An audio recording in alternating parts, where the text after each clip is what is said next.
Saiatu elkarteak eta Euskal Paraolimpikoak Joseba Larrinaga txirrindularia izan dute gogoan gaur goizean.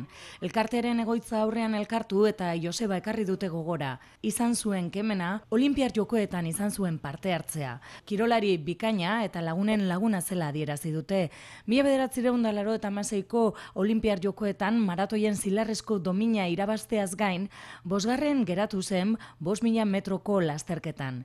2000ko Sydneyko Olinpiar Jokoetan maratoian ere 5. izan zen. Ezbeharra asteartean gertatu zen. Istripuan hil zen Larrinaga, kotxe batek jota. Txirrindulariak errepidetan duten arriskua salatu dute. Protesta gisa Agirre lehendakaria etorbidea moztu, bizikletak lurrera bota eta gorriz tintatu dute errepidea. 12 txirrindulari hil eta 925 istripuen bat izan du 4 urte hauetan, Eusko Jaurlaritzaren segurtasun sailaren datuen arabera. 4 ziklista hil ziren iaz, horietatik 3 ibilgailu batek jota. Josebaren lagun eta kideek zirkulazio arauak aldatu eta lege zorrotzagoak jarri behar direla aldarrikatu dute.